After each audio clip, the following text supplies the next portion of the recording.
Justin, that was obviously a spirited comeback by you guys. It was just left yourself too much to do after that first half. How did you see it? We didn't play as planned. First of all, tip my hat off to Adelaide. They came out and played their backs against the wall. They played a really good game. Our group didn't play as well as we wanted to the first half. We spotted them 63-plus points.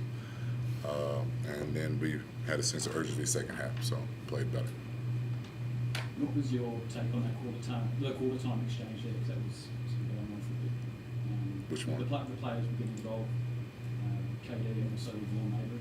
I mean, what I took out of what any normal head coach would take out of it, he walks in, he tries to diffuse the situation. He asks the referee to, make sure that, just watch the extra pushing on the group and get his guys back, and you get technical fouls for it. So, for diffusing your team. So I guess I'm not allowed on the court, but guys got to play better and don't let the other team get in the head. But that's what I took out of it. Do you take that up with Butler or with referees? They are who they are. I mean, we got to play better. They are who they are.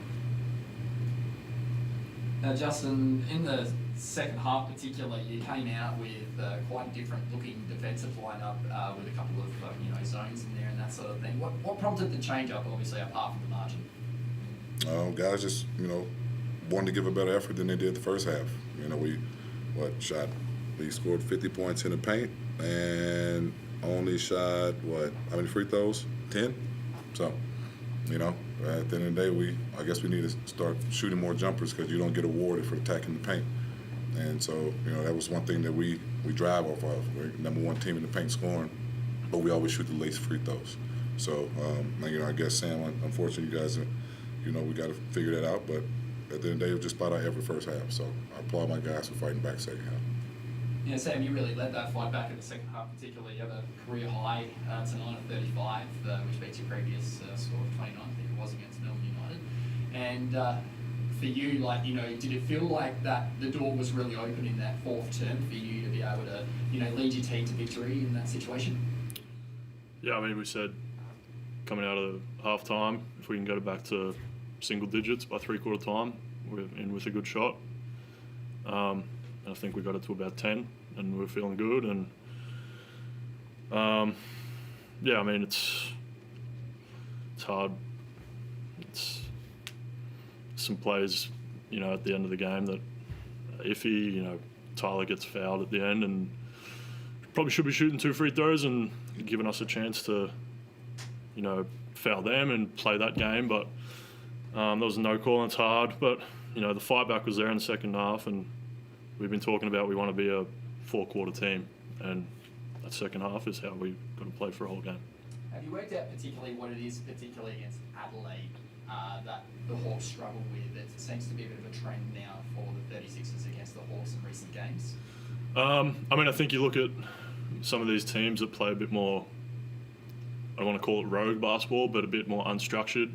Cairns, Adelaide, and we've struggled against them because they give us okay shots early and we take them, and if they're not dropping, they're running it down our throat, we're out of position. And then I think the second half we did a better job of we attacked them, made them guard, took good shots and fought it back, and then we could get set on defense and get back.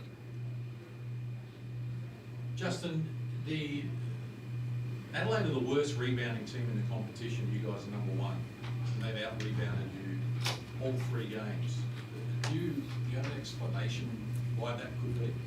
Lack of discipline, just I guess they wanted more. They get up, to be able to play us. So that's just a will. That's just a will and want thing. I mean, that's nothing technical. That's nothing. Our guys have to want to do better, get rebounds.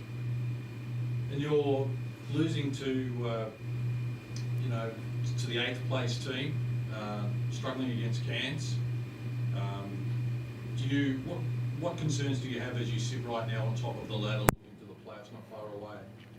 Just find a way to get better every day. They're down where they're down. They're at where they're at, and at the end of the day, teams who are down at the bottom of the ladder, who might have a slim chance of making the playoffs and making the top 6, give extra effort, especially when they see the top team coming in. So, whatever their sense of urgency is against us, clearly is not working for them the whole season, because otherwise they'll be in a different situation. So it's about us. It's not about them. If they play the Hawks every game, then they might be in a better situation, but they don't. And so we are where we're at, and we're going to keep figuring out how to stay where we're at. And those issues that you've had in terms of technical foul, the calls, etc. Can you offer any? Do you have any advice or any suggestions in terms of how to improve those areas that you see deficiencies in? I mean, I'm definitely not going to give any attention to those 3 people out there who has the calls on those things. So at the end of the day, we're focusing on where we're trying to get to be at, what we need to do. Don't give nobody like them no attention, because that's what they want, all right? And so we just got to focus on us. Given that, Justin, is it a tough one with plus 10 points in paint, minus 10 free throws? Harvey's just a no call. They give it a no call. Is it hard to take? Yes, it's definitely hard to take to watch an intentional foul with 2 to 3 seconds blatantly on the sideline, which was, recorded by the coach, and which was pretty much been an unsportsmanlike shoot 2 free throws and get the ball back. It was an unfortunate miss, but that's at the end of the day, we allowed that to be in that situation. If we would have played like we did the last 12 minutes of the game, we don't leave it into those type of people's hands to do what they did. And Sam, congratulations. That was a hell of a night.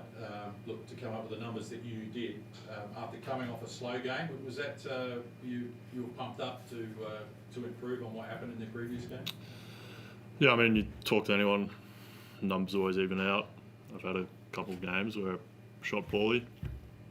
This is a game where I shot it well, finished well. But I'd rather have 0 points and a win than. But getting that, putting that game together where you're into the 35 mark.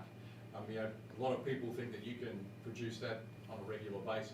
It give you confidence and more belief that next time that to try and maintain that level. Yeah, I mean, I don't think me shooting 21 shots every game's productive for our team when we've got so many talented guys. It's the way it worked tonight. They wanted to play a one-on-one battle, and I ended up finishing them in the post. But yeah, I mean, some of it was rebounds as well, where I'm just in a good position. But yeah, I don't. I mean, I know what I can do, and I know how talented I am, but I don't think that type of game is always conducive to a win for our team.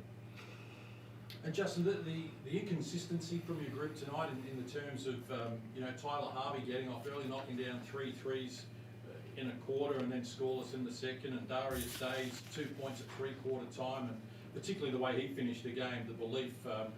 Is there a reason that you couldn't get that consistency from the group throughout the game? Is that Adelaide's pressure? Was it anything else? No, it wasn't nothing that they did defensively. We weren't worried about them defensively at all. They're going to have nights like that. So I mean, we have 45 guys that average double figures. We score over 100 points a game.